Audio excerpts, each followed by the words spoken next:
था। सती प्रथा एक ऐसा प्रथा था जिसमें पति के मृत्यु हो जाने के बाद पत्नी को उनके चिता पर जिंदा जला दिया जाता था। कितना दर्दनाक है ये।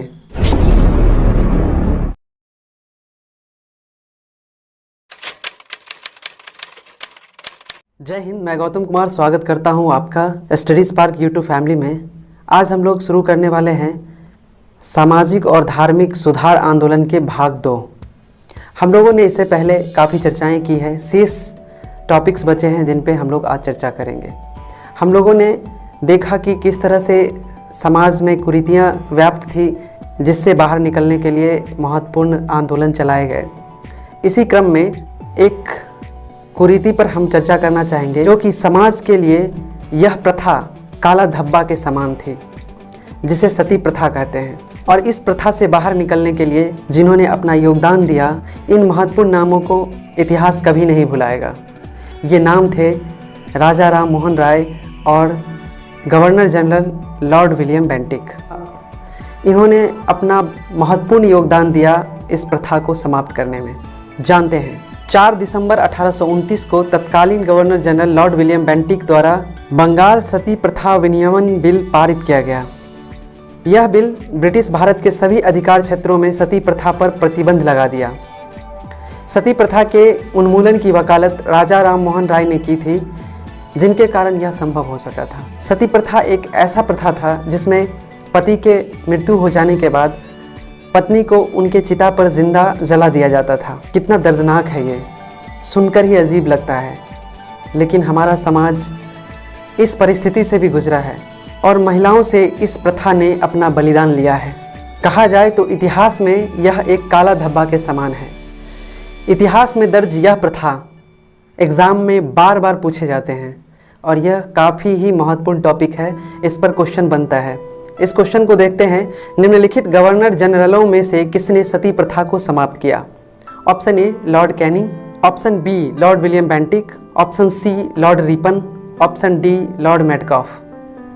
ऑप्शन देखने के बाद हमारा आंसर होगा option B Lord William Bentinck. हमारा समाज इन सभी विकट परिस्थितियों से गुजरा है और वर्तमान में कुछ परिस्थितियों से गुजर भी रहा है, जिसे धीरे धीरे पूरा कर लिया जाएगा। जैसे कि जाति प्रथा, आज भी यह एक कुप्रथा है जो कहीं ना कहीं समाज के कुछ तबकों में यह प्रथा आज भी अपना पैर जमाए हुए है। लेकिन वह दिन दूर नहीं है जब इस प्रथा को भी समाप्त कर दिया जाएगा, जिस तरह हम लोगों ने सती प्रथा पर विजय प्राप्त किया। जाति प्रथा या सती प्रथा या फिर और भी ऐसी प्रथाएं जो समाज के विकास में एक बाधा है, इस बाधा से उबरने का एक मात्र रास्ता है कि ज़्यादा से ज़्यादा लोग शिक्षित हों।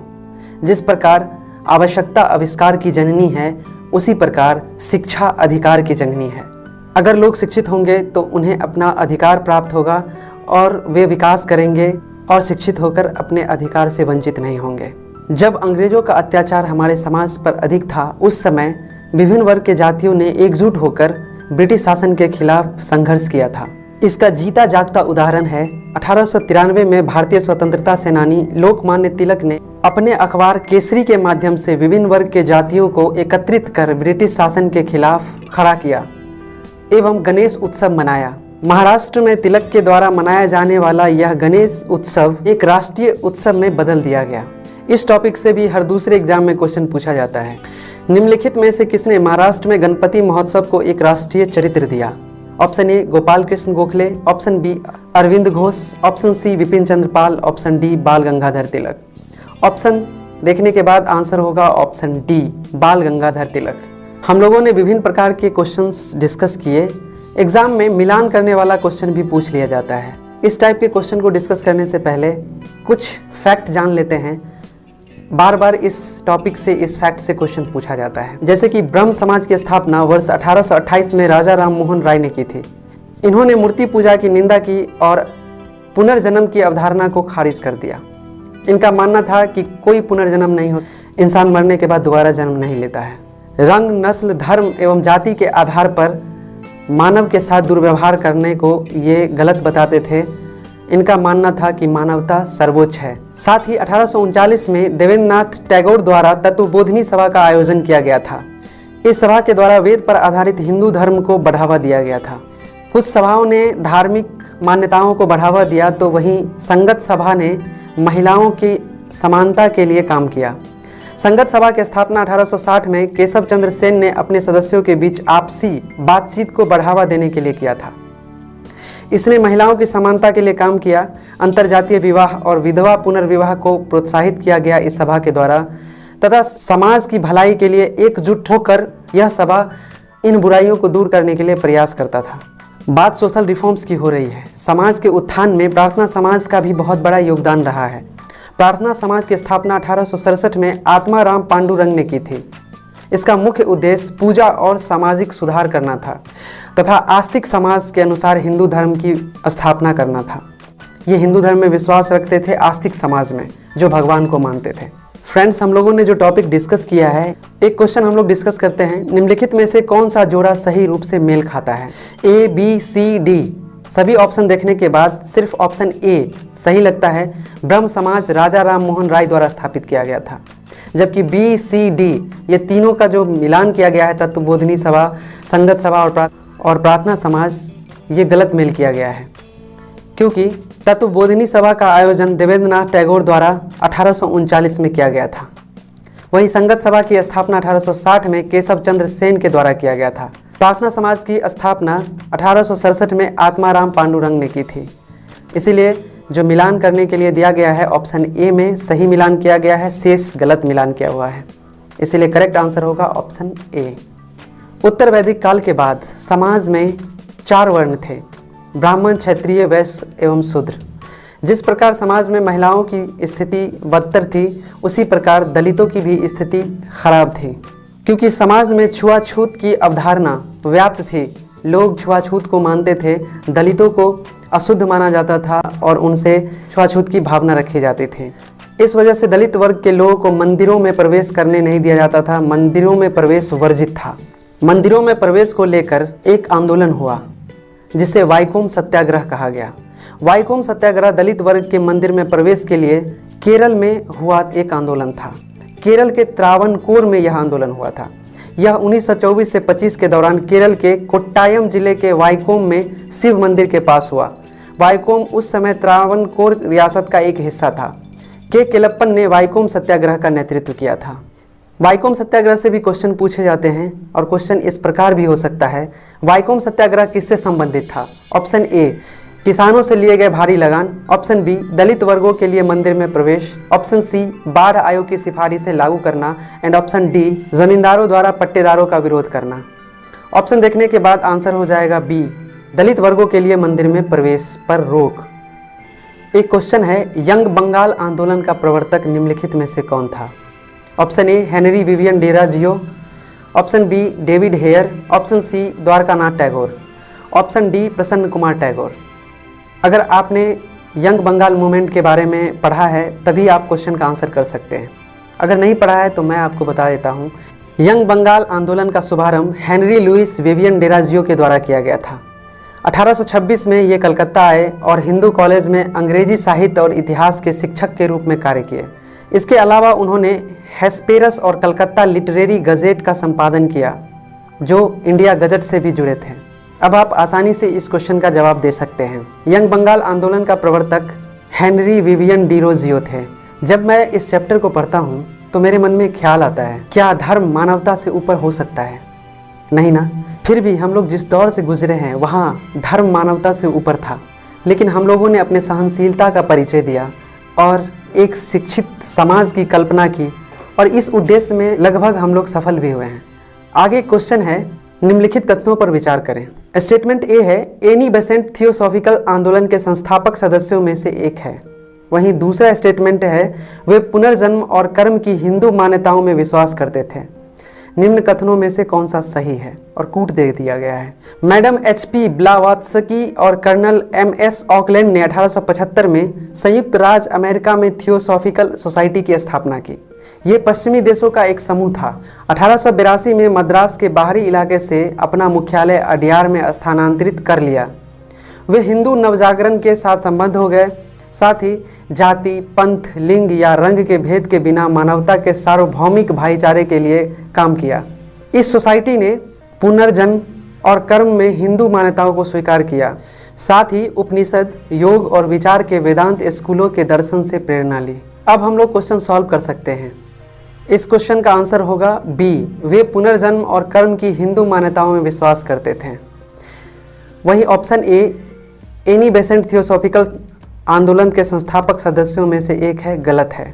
Madam HP. ब्लावात्स्की और कर्नल एम.एस. ऑकलेट ने 1875 में संयुक्त राज्य अमेरिका में थियोसॉफिकल सोसाइटी की स्थापना की थी। सोशल एंड रिलीजियस रिफॉर्मेशन के दौरान बहुत सारी बाधाएं थी। हमने बारी बारी से सभी बाधाओं पर चर्चाएं की हैं, जैसे कि कट्टरवादी धार्मिक समर्थक होना, जाति प्रथा, सती प्रथा, महिलाओं का उत्पीड़न इत्यादि पे हम लोगों ने डिस्कशन किया। वहीं बाल विवाह, यह भी एक कुप्रथा थी जिसके लिए आंदोलन शुरू किया गया, जिस पर रोक लगाने के लिए आंदोलन शुरू किया गया। जानते हैं वह आंदोलन कौन सा था? बाल विवाह पर रोक लगाने के लिए यह आंदोलन एम.जी. रानाडे और रघुनाथ राव के द्वारा प्रारंभ किया गया था। अब इस पर एग्जामिनर आपसे क्वेश्चन पूछ लेगा, प्रतिज्ञा आंदोलन राष्ट्रीय सामाजिक सम्मेलन द्वारा किसके लिए शुरू किया गया था? ऑप्शन ए, लोगों को बाल विवाह के खिलाफ संकल्प लेने के लिए प्रेरित करने हेतु। ऑप्शन बी, विधवा पुनर्विवाह की मंजूरी। ऑप्शन सी, लोगों को खादी अपनाने के लिए प्रोत्साहित करना। ऑप्शन डी, नमक कर समाप्त करने के लिए। ऑप्शन देखने के बाद करेक्ट आंसर होगा ऑप्शन ए, लोगों को बाल विवाह के खिलाफ संकल्प लेने के लिए प्रेरित करने हेतु यह आंदोलन प्रारंभ किया गया था।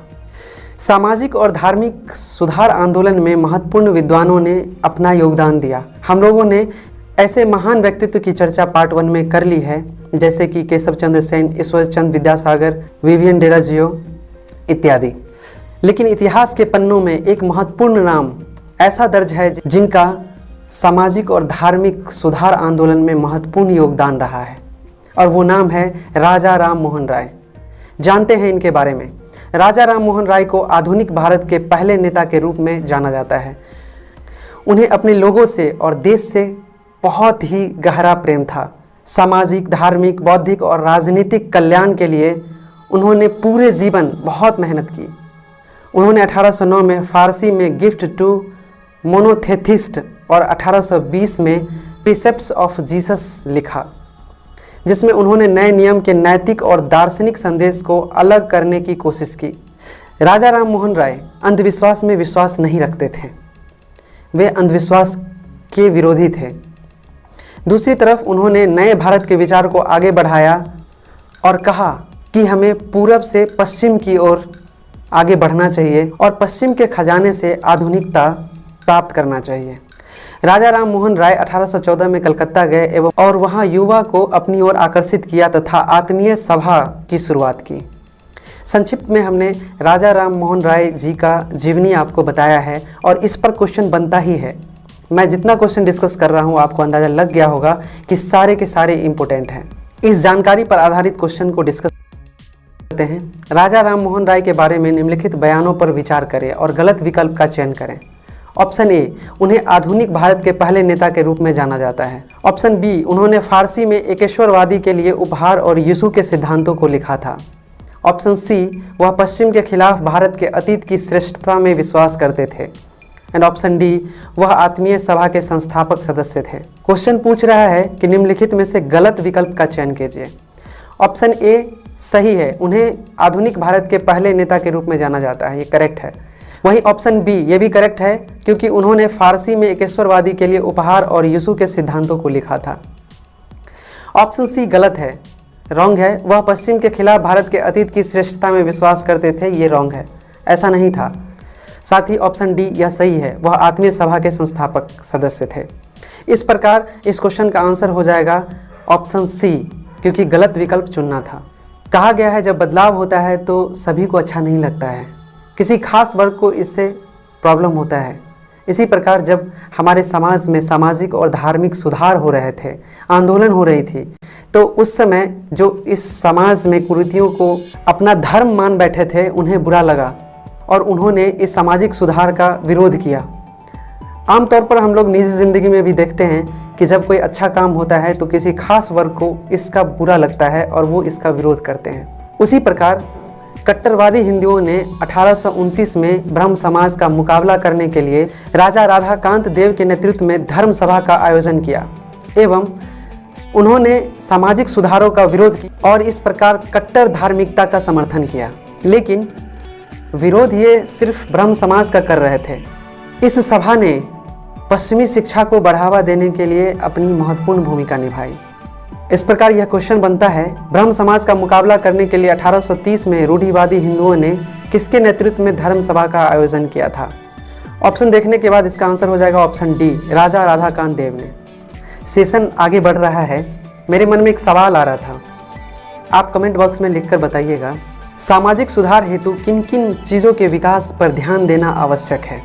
हम लोग चर्चा करते हैं समाज में व्याप्त गुलामी जैसी कुरीतियों के बारे में। हम लोगों ने चर्चा किया था जाति व्यवस्था पर, धर्म पर, महिलाओं पर, सती प्रथा पर। गुलामी भी एक काला धब्बा है जिसकी वजह से समाज का विकास नहीं हो सकता और समाज के विकास में गुलामी भी एक बाधा है। और इससे मुक्त कराने के लिए ज्योतिराव गोविंदराव फुले ने एक पुस्तक लिखी जिसका नाम था गुलामगिरी। उन्होंने यह पुस्तक 1873 में दलित तबके के लिए लिखी थी ताकि उन्हें भारतीय जाति व्यवस्था में हो रहे शोषण से अवगत कराया जा सके। मैंने इससे पहले भी अपना एक स्टेटमेंट दिया था और ये मेरा लाइन है, जिस तरह आवश्यकता आविष्कार की जननी है उसी प्रकार शिक्षा आपके अधिकार की जननी है, आपके विकास की जननी है। शिक्षा अधिकार की जननी है, लोग शिक्षित होंगे तभी तो अपने अधिकार को जानेंगे। और ज्योतिराव गोविंदराव फुले ने यह एक साहसिक कदम उठाया और गुलामगिरी पुस्तक लिखा जिसमें उन्होंने दलितों पर हो रहे शोषण के बारे में लिखा और दलितों को इससे अवगत कराया ताकि एक जागरूकता उत्पन्न हो। उन्होंने गुलामों को मुक्त करने के लिए अपनी पुस्तक गुलामगिरी को अमेरिकी आंदोलन से तुलना की।